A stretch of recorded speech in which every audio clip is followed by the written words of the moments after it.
Entonces, vamos a hacer aquí un pequeño explicación al respecto porque veo que tienen algunos problemas en el entendimiento de la herencia ligada al cromosoma X.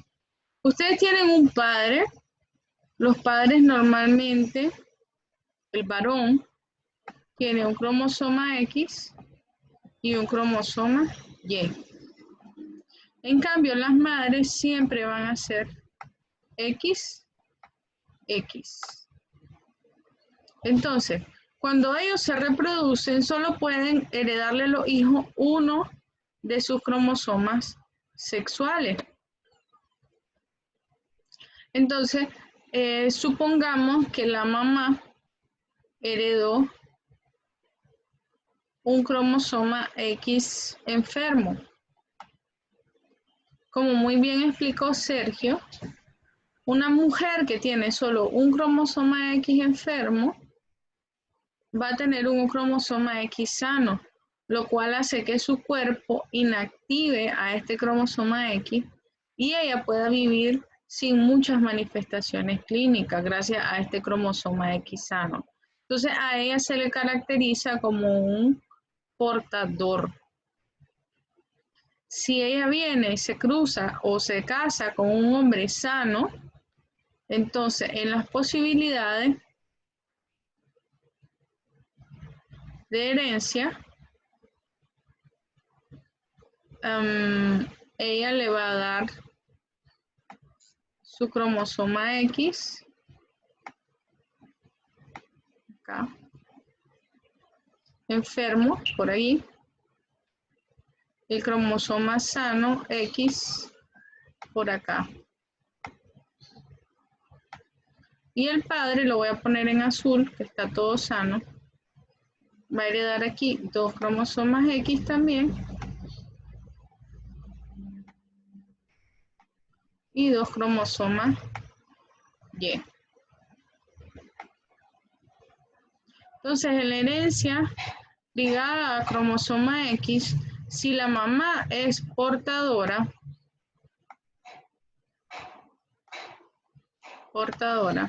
existe la probabilidad de que tenga 25% de su hija portadora y en cambio va a tener un hijo que va a manifestar la enfermedad. ¿Por qué? Porque los varones, como muy bien dijeron, solamente tienen un cromosoma X. Entonces, al tener solo el otro cromosoma Y, ellos van a presentar los síntomas clínicos.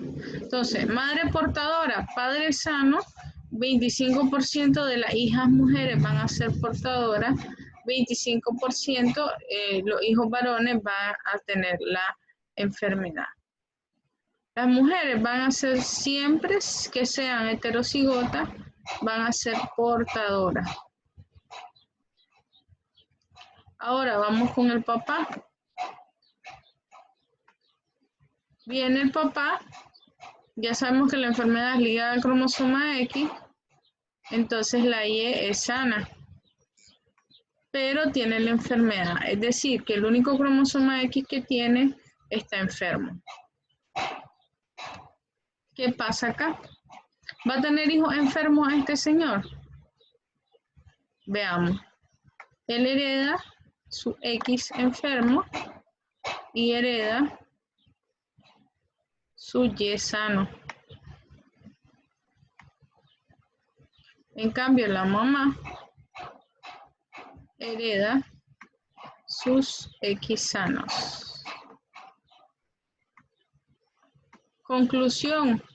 ¿Un varón con hemofilia va a tener algún hijo enfermo? Vamos a preguntarle a Dylan.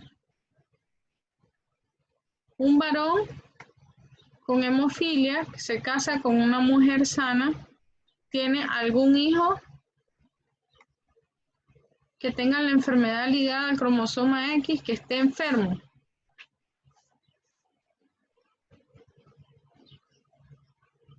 Dylan.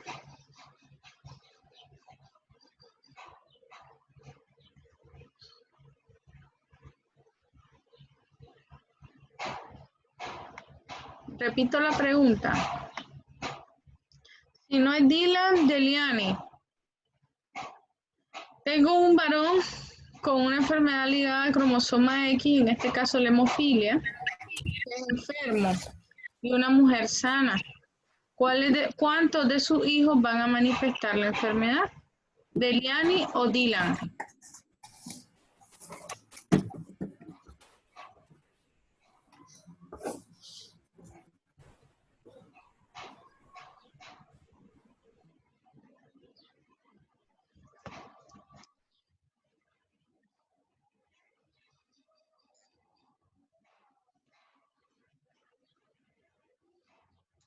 Vamos a Profe, dar... ¿me escucha?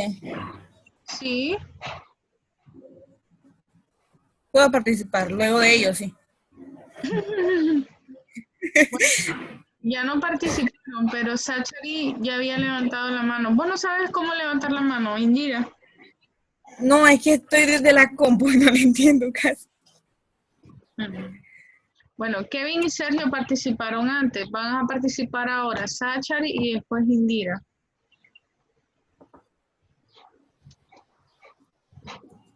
Ya, ahorita. Sí. Ninguno, Bueno, entonces, doctora. ¿Que ninguno qué?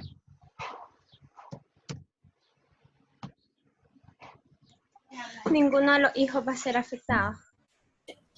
¿Quién está hablando? Madeli, no. No veo quién está hablando. Deliane habló. Ah, ninguno va a tener la enfermedad. ¿Y esta de aquí? En ese caso, van a ser, lo que él dio es que va a tener dos hijas que, o el 50% que van a ser portadoras, pero como usted dijo anteriormente, el mismo cuerpo va a hacer que su X sana inactive a lo que es la X anormal. Entonces, la mujer solo va a ser portadora, no va a desarrollar la enfermedad. Exactamente. Entonces de aquí podemos concluir que la mamá transmite la enfermedad al hijo varón. Las mamás van a ser portadoras y cuando es el hombre el afectado va a tener solamente hijas portadoras. Por eso es que es una enfermedad bastante rara. Me parece que es más o menos la respuesta que había dado Seila anteriormente, solo que no la pudo explicar adecuadamente. Gracias, Deliani, por su participación. Voy a sacar un número para ver al próximo. Fui yo, ¿Quién habló? Sachari. Ah, ok. Ustedes me tienen que ayudar, chavalo. Doctora, y en ese caso, si el hijo varón tiene la X afectada del papá, pues que es enfermo, entonces él va a presentar la enfermedad, ¿no? Es que el hijo varón va a recibir la Y de su papá. Ah, Él no, ya. no puede recibir la X de su papá, sería mujer. Ah, sí, estaba confundida, es verdad. Es la mamá la que da la X. En los varones sí. Ok, gracias. Ya la otra cantidad sería que un padre enfermo se casara con una mujer portadora y recibiera los dos genes malos del padre y la madre. Entonces tendrías una mujer con mutación en los dos alelos. ¿Qué pasaría en ese caso? Bateo libre.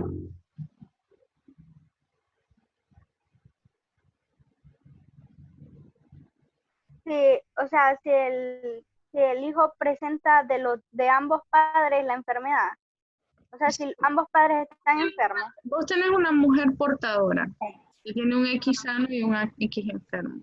Y tenés un hombre enfermo que tiene un X enfermo y un Y sano. Pero tienen una hija mujer. Y de la mala suerte que los dos heredan a su hija las X enfermas. Es decir, la mujer XX rojas.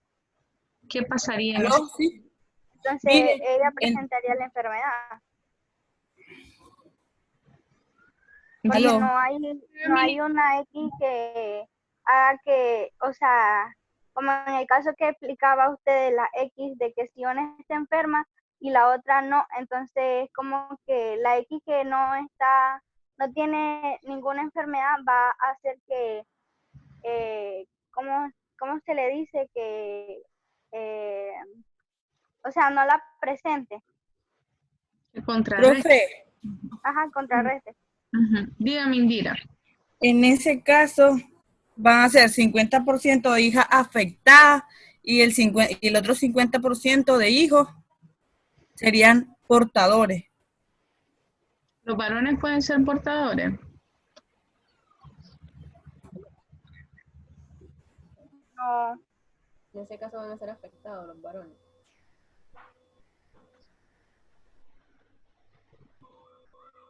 A ver qué dice Kevin, que tiene la mano levantada de hace rato. Bueno, pues lo que yo quería decir era que la hija de los padres va a salir afectada. Pero si esa hija se casa con un hombre sano, Pero ¿para qué te vas entonces, largo? Estamos hablando solo los hijos de los primeros. ok, entonces, solo eso, sus hijos van a salir totalmente afectados, un 100%. Miren, pongan atención porque este probablemente vaya a ser una pregunta de examen, un caso clínico de examen, para que lo entiendan adecuadamente y ustedes lo practiquen haciéndolo en su casa. Yo entiendo que iba a salir una hija que va a ser portadora, una hija va a padecer la enfermedad, un varón va a salir sano y un varón va a padecer la enfermedad. Así es, ya Sergio ya lo hizo. Yo se lo voy a explicar aquí. Entonces, tienes una mujer portadora y un hombre enfermo. Uno de los hijos, una de las hijas mujeres, va a heredar la X enferma de la mamá y la X enferma del papá.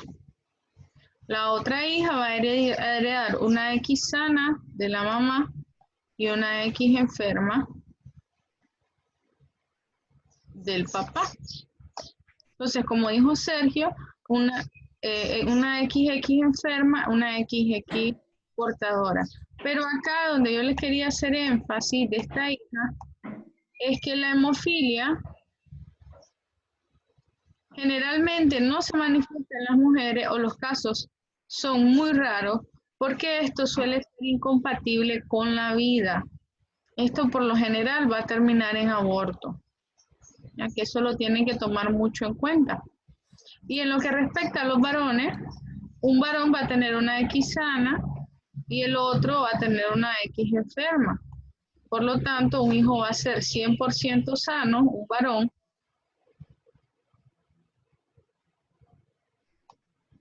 y el otro va a manifestar la hemofilia. Entonces, ustedes tienen que aprender a hacer este cuadro de contingencia si ustedes quieren aprender a analizar las enfermedades de trastornos heredados ligados al cromosoma X.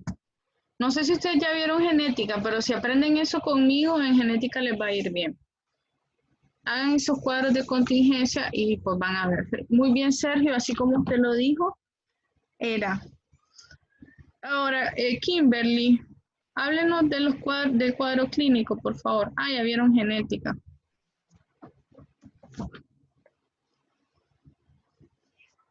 Menos mal. Están los pollitos donde la Kimberly.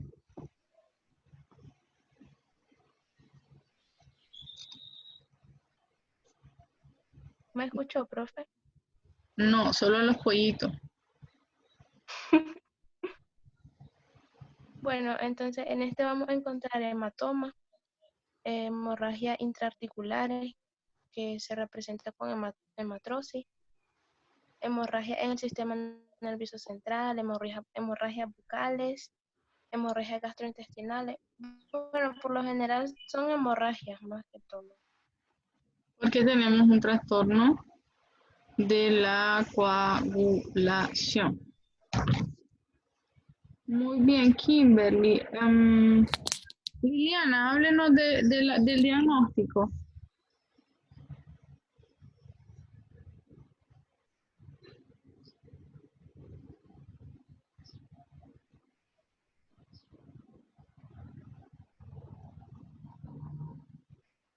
Liliana, el micrófono.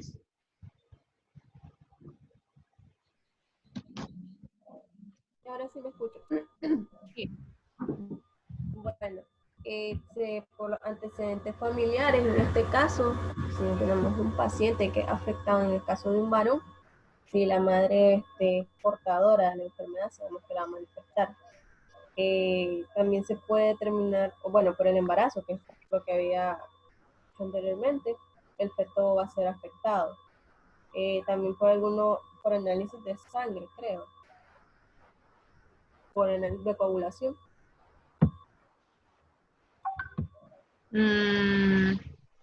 Ajá, ¿qué es lo que vas a medir? ¿Cómo que se llama? El tiempo de coagulación. Jessie. Profe, yo lo que tengo que en el diagnóstico dice que se hace un examen de sangre en el cual se ve la forma en la que la sangre se coagula. Dice que si no se ve bien, entonces lo que se hace es un examen en el cual se mide el factor de coagulación, llama directo. Exacto. Es que miren, trastornos de la coagulación hay un montón. Si mi paciente le están poniendo heparina, obviamente va a estar teniendo hemorragia y varios anticoagulantes van a hacer que se altere o que se prolongue el TP, TPT, pero si como dice Jessie, vos venís y medís exactamente tus factores de la coagulación, vas a encontrar la deficiencia y entonces vas a decir, este paciente es hemofílico. Nos estamos quedando casi sin... Muy bien, esta fue Jessie. Liliana, aquí está. Bien, perfecto. Vamos a pasar a la siguiente enfermedad. No he oído a Chessy. Chessy, dice Daisy hacer la prueba del fibrinógeno. No sé cuál es esa.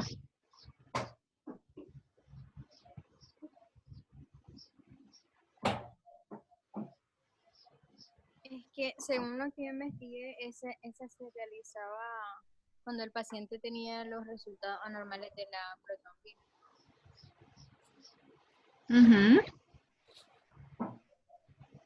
Es que muchas veces hacen esta enfermedad como diagnóstico de exclusión. Por ejemplo, otra causa de las hemorragias es la deficiencia de plaquetas.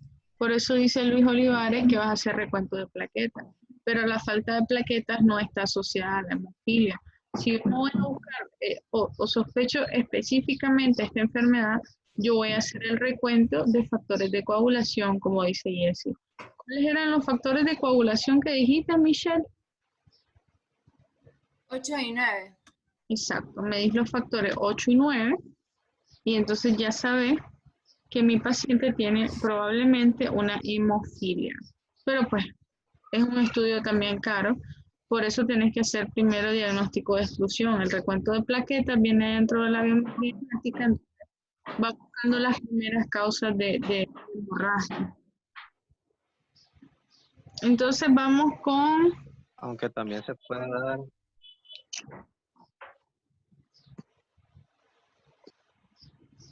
Dígame, ¿qué estaba diciendo?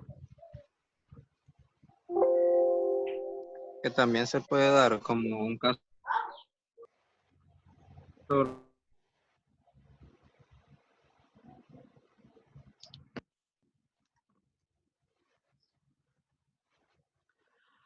No se escucha, Sergio.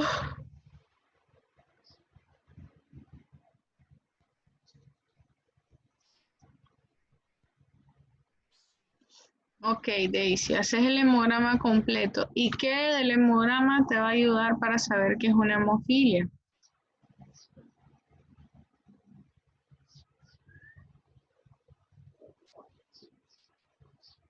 Es que va a depender de acuerdo a los síntomas. O sea, si son Tiene graves o hemorragia. Tiene hemorragia.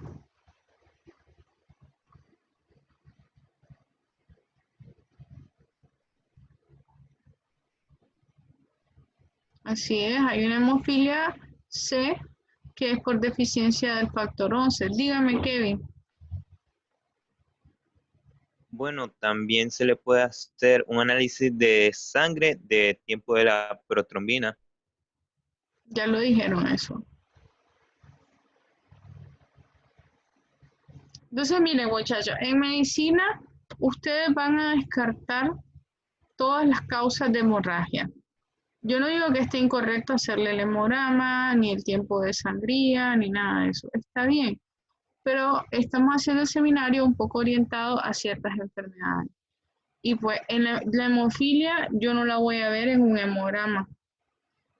La hemofilia yo no la voy a ver en un tiempo de coagulación. Va a estar afectado el tiempo de coagulación, pero hay muchas más causas por las cuales va a haber una afectación del TP-TPT. A lo que voy es que si sabemos que la hemofilia es causada por una deficiencia del factor 8, factor 9 o el factor 11 que está diciendo Sergio, y ha descartado todas las demás enfermedades, trombocitopenia, dengue, uso de fármaco. Entonces yo voy a venir y sospecho la hemofilia, entonces mido la cantidad de factores de coagulación y así es como yo hago diagnóstico. ¿De qué me sirve saber que es una hemofilia? Bueno, que ya le voy a poder decir a mi paciente, mire, usted no tiene cura. Lo que vamos a darle es tratamiento paliativo para que usted no sufra de hemorragias constantemente, pero su patología no tiene cura, ¿ya? Porque es una enfermedad genética. Entonces, ya se nos está acabando el tiempo, vamos a ir un poquito más rápido. Quisiera escuchar a Chessy hablarme del síndrome de cromosoma X frágil.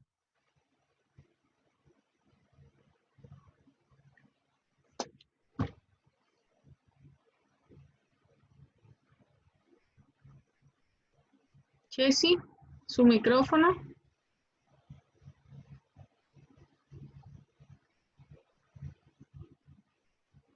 ¿Me puede repetir, por favor? Sí, hábleme del síndrome de cromosoma X frágil. Bueno, el síndrome de cromosoma X es un trastorno genético que involucra cambios en lo que es parte del cromosoma X. Es un tipo de enfermedad genética ligada al cromosoma X, lo cual hace que el gen FXS provoque un cambio en el gen 1 y lo que causa un retraso mental en el que se encuentra ubicado en el cromosoma X. Ok, ¿alguien leyó algo diferente? ¿Está verdaderamente ligado al cromosoma X, Franco? Bueno, lo que yo leí es que este síndrome X frágil tiene afectado el gen FMR1. Y lo que pasa principalmente aquí es que este gen está afectado al momento de lo que viene siendo de su multiplicación de triplete CCG, ya que normalmente se repite en personas normales de 5 a 40 veces, pero en estas personas se replica más de 200 veces, lo que provoca que presenten los diferentes síntomas, como viene siendo deficiencia mental, ansiedad, hiperactividad, autismo y testículos agrandados. Ok, y entonces el patrón de herencia es verdaderamente ligado al cromosoma X. O sea, solo la van a presentar varoncitos. Más frecuentemente sí. Ok, así es, Chessy. Así es, Franco. Ya me dijeron las manifestaciones clínicas. Bien, pasemos a lo último. Sí, y Franco. Luis Noel, hábleme por favor del síndrome de Turner. Bueno, el síndrome de Turner, este también es conocido como un hipogonadismo en pacientes de fenotipo femenino. Y esto se produce básicamente por la ausencia de uno de los cromosomas X. Es decir, que en el recuento de cromosomas, en lugar de ser 46 cromosomas, son 45, debido a que en lugar de existir dos cromosomas sexuales XX, solo existiría un cromosoma sexual X. Y también este síndrome de Turner está asociado a la afectación del gen SHOX, que es el que produce la talla baja entre las manifestaciones clínicas. En el cuadro clínico del síndrome de Turner, Antes de pasar al cuadro clínico, ¿cómo clasificaría esta mutación genética usted? ¿De gen único, cromosómico o genómico? cromosómico. Ujú. Aunque el genoma está en sí afectado. ¿Cuánto es el cariotipo normal, dijimos ayer? 46. ¿Y ellos tienen? 45 cromosomas. 45. También a esta enfermedad se le llama monosómica, ¿verdad? Porque cuando tenés falta de un par de cromosomas, se le llama monosomía. Seila, tal vez me puede escribir por ahí el cuadro clínico.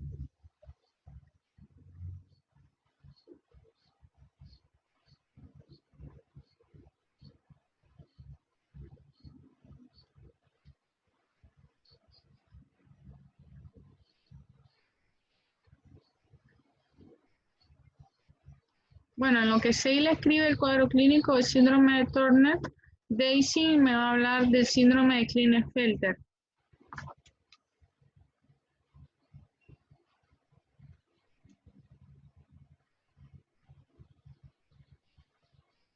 Bueno, este es un síndrome frecuente. En este hay un retraso en el desarrollo sexual. Y en la mayoría de los casos es del cariotipo 47. ¿Qué significa cariotipo 47? Que los pacientes van a presentar concentraciones en lo que va a ser la testosterona, en los niveles de la LH y de la FSH van a estar aumentadas. Entonces, por eso decía que va a estar reflejado en el desarrollo sexual o mejor conocido como hipogonadismo. Pero eso es una consecuencia del tipo de mutación genética. Zuleidi, ¿qué significa cariotipo 47?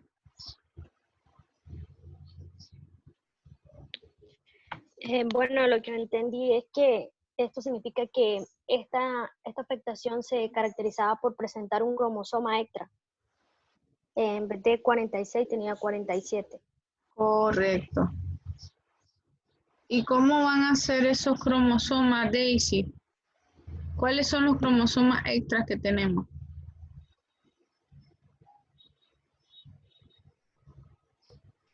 Es que él va a tener 2X y una Y.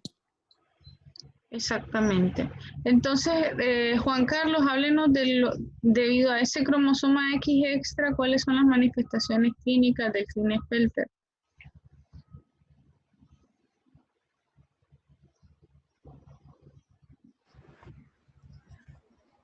Bueno, pueden ser un aumento de la longitud entre el hueso, de la manifestación clínica, ¿me está pidiendo?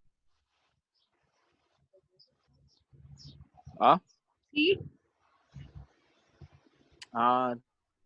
Disminución del vello facial o corporal. Tenemos la ginecomastia, es un agrandamiento de las glándulas mamarias. Aumento de longitud entre el hueso púbico y las plantas de los pies. También hay micropene, aumento de niveles de las hormonas gonadotropina, que son en la hipófisis. Solo eso, doctor. Ok. Franco. Nada, solo quería destacar que estos pacientes tienen lo que viene siendo eunucoide, que tiene mayor distancia del ombligo a los pies que el de la cabeza, y tiene disminución del vello facial, corporal, lo que viene siendo público, y esterilidad en algunos casos. También para agregar, estos pacientes van a tener mayor riesgo de padecer carcinoma de mama. Exactamente. Tienen chichi. Son hombres con chichi prácticamente, les digo yo. Tienen talla alta y tienen un montón de alteraciones relacionadas a su sexualidad. Dice Ubania que las chicas con Turner, porque cuando tenés solo una X sos mujer, tienen un tórax ancho, talla baja,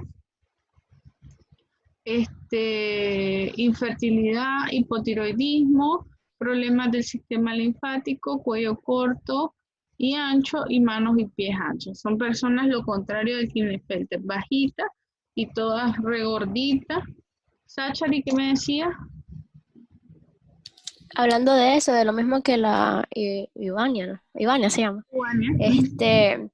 Decía que vamos a encontrar un significativo retraso del crecimiento, lo que va a determinar una talla muy baja, la formación de pliegue, de membranas en el cuello. También decía que una línea de implantación del cuero cabelludo posterior bajo y cúbito valgo. Y eso. Muy bien, excelente. Sachari, quiero ir a Gabriela que me hable del mosaicismo gonadal, que se nos está acabando el tiempo. Bueno, de hecho, investigué de eso y aún tengo ciertas dudas, pero en sí lo que llegué a captar es de que la persona podría llegar a tener en las células diferentes tipos de genes.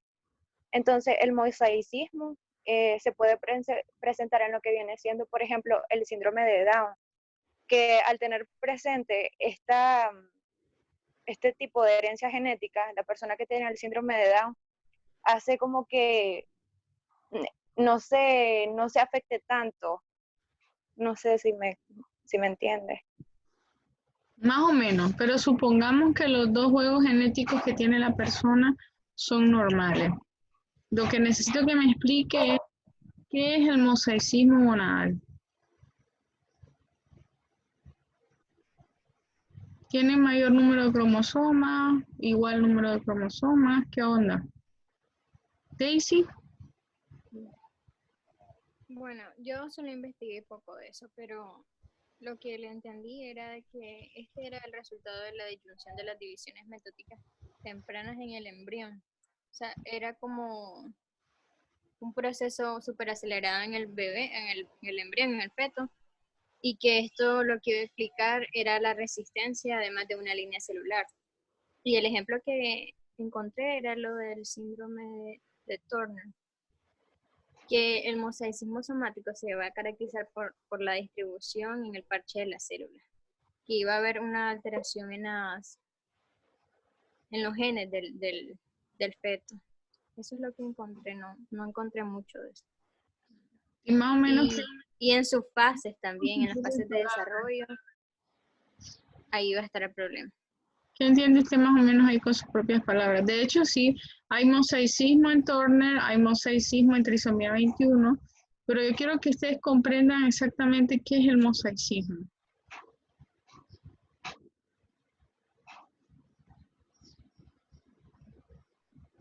De los que no han participado, Dylan no está por ahí, lo he visto que se conecta, no se conecta. Dylan.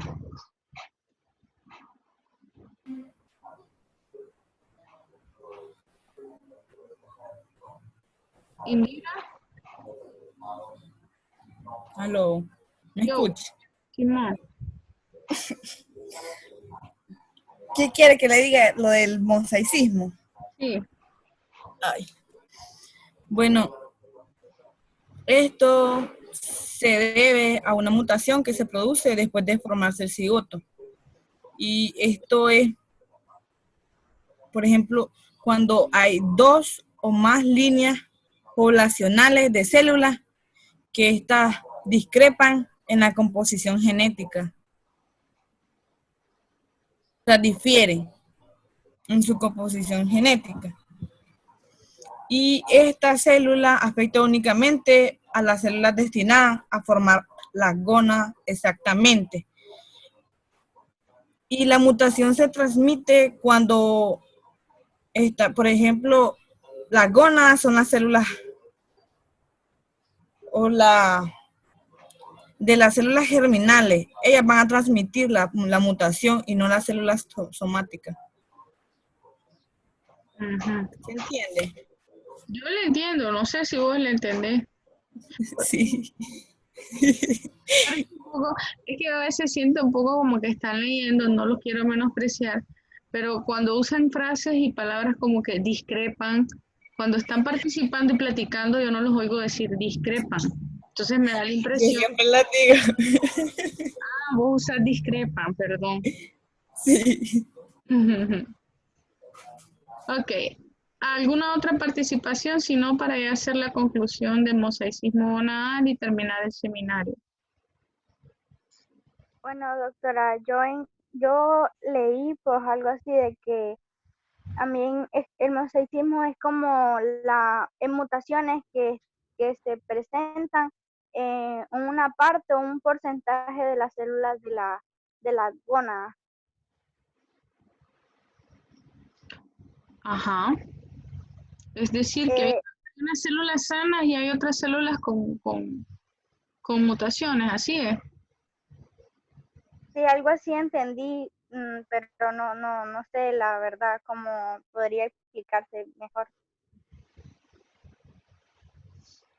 Esa es la mejor manera de explicarlo. Todas las respuestas que dieron están correctas, pues, pero yo necesito que lo digamos de varias maneras posibles porque algunas personas entienden con un lenguaje y otras personas entienden con otro lenguaje. Cuando se está formando embriológicamente la persona, hay divisiones mitóticas, pero durante esas mitosis pueden ocurrir errores en los genes, pero puede ocurrir también que ese error solo va a transmitirse a una célula hija y la otra célula hija queda sana. Entonces, esta célula enferma empieza a multiplicarse y tiene un montón de células hija enfermas o células sanas pero con un genotipo distinto. Y esta otra también se va a dividir y vamos a tener otro montón de células con genotipos distintos. Entonces, esta que está aquí creó al corazón, al páncreas, al cerebro. En cambio, esta célula dio origen a la piel, al músculo, al hueso.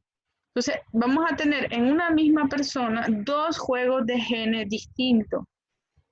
En el mosaicismo gonadal, en las células somáticas, vos tenés un grupo de genes, pero en las células germinales, que son las de los ovarios y los testículos, vas a tener otro juego genético. Como decían las chavalas, puede ser síndrome de Turner o puede ser trisomía 21, que es la que le vas a heredar a tu hijo.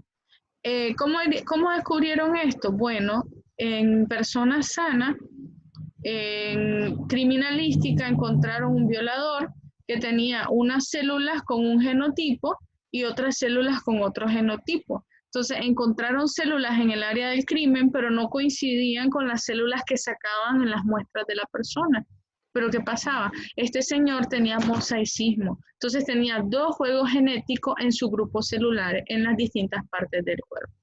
Entonces, espero que lo hayan comprendido. Se terminó el tiempo, les voy a subir una asignación con la nota de este seminario y a los que no participaron les voy a asignar una tarea en reposición. Cuídense y que tengan una bonita tarde. Bye. Adiós, profe. Chao, chicos. Buenas tardes.